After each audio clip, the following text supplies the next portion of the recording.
What I just mentioned was sort of the low-tech, dragnet look at this. The things that I specifically were involved with were more on the high-tech side. And try to envision, the dragnets are out there collecting all the fish and then ferreting out what they may.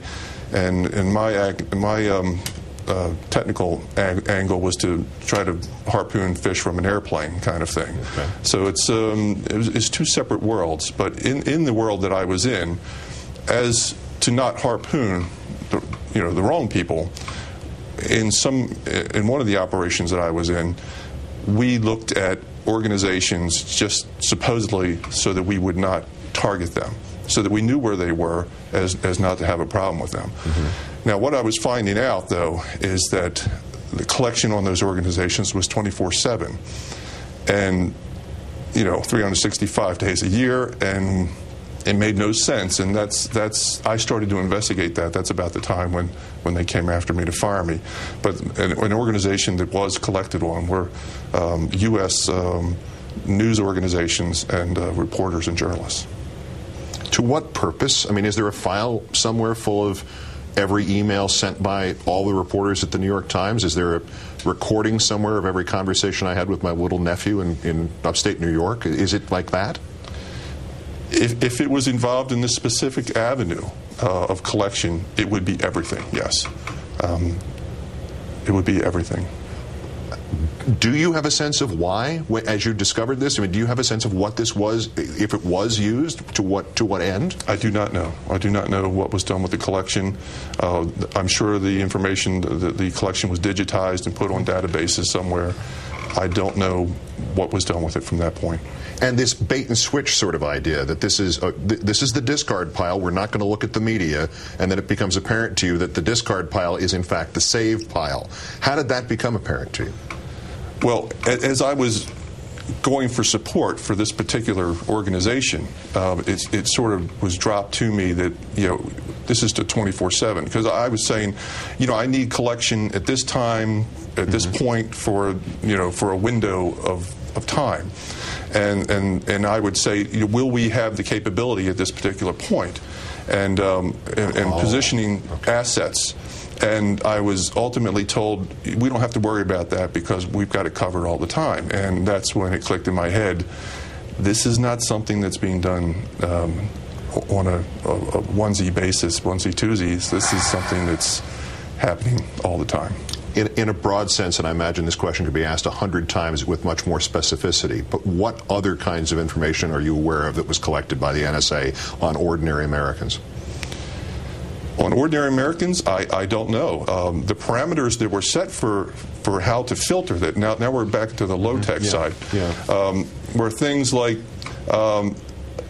looking for parameters like if a terrorist normally would only make a phone call for 1 or 2 minutes, then you look for communications that are only 1 or 2 minutes long. Oh, okay. Now, that also could be someone ordering a pizza and asking their significant other what sort of toppings that they wanted on their pizza. That's about a 1 to 2 minute phone call. We mentioned this idea of the bait and switch of this is the discard, no it's not, this is actually the target. Can you explain the maneuver, another sort of bait and switch that was worked with the congressional committees that would have had to be asking questions about stuff exactly like this? Well, the agency would tailor some of their briefings to try to be deceptive for whether it be a congressional committee or someone who they really didn't want to know exactly what was going on. So there'd be a lot of bells and whistles in a briefing, and quite often the meat of the briefing was deceptive. One of the things that could be done was you could take something that was part of the Department of Defense, make it part of the intelligence community, and put a caveat to that, and make that whatever the intelligence community is doing for support will ultimately be given a different caveat. So when the defense committees on the Hill come calling, you say you can't look at that because that's an intelligence program. But when the intelligence program comes calling, you say you can't look at that because it's a Department of Defense program. So you basically have a little shell game that you're playing back and forth. It's brilliant in its simplicity. It's wonderful in its simplicity in a different context. Last question here.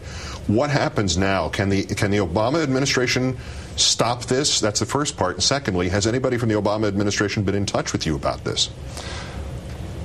No. Well, I've been in touch with, basically I volunteered for the Obama administration to act as a, if they needed a consultant for intelligence, and this was last February. And they said they knew who I was, my background with the agency, but they never really utilized me. I helped out as a volunteer yesterday in the inauguration, but certainly not in that capacity. Right. So, I even said I'd go on camera for them if they wanted a commercial, but they really didn't utilize that. But I did send a letter to, I think it's Mr. Brennan, a handwritten letter, because I knew all my communications were tapped, my phones, my computer, and I've had the FBI on me, sort of like, flies on what. And so I made sure it was handwritten, and I'm assuming that he gave the note to our current president that I intended to say a little bit more than I had in the past. And you have done that. I think, if it's all right with you, I think we're going to have to do another interview tomorrow. There's only about twice as many questions left. Russell Tice, former NSA intelligence analyst. It sounds corny. Thank you for doing this for the country. Well, I raised my hand, just like the president, and my oath was to support and defend the Constitution, not a director of an agency, not a classification on a piece of paper, but ultimately the Constitution. And these things were against the law that were happening. So I was just doing my job, really. Well, yeah, but doing your job sometimes earns you the lapel pin, the flag pin. Thank you, sir. Thank you.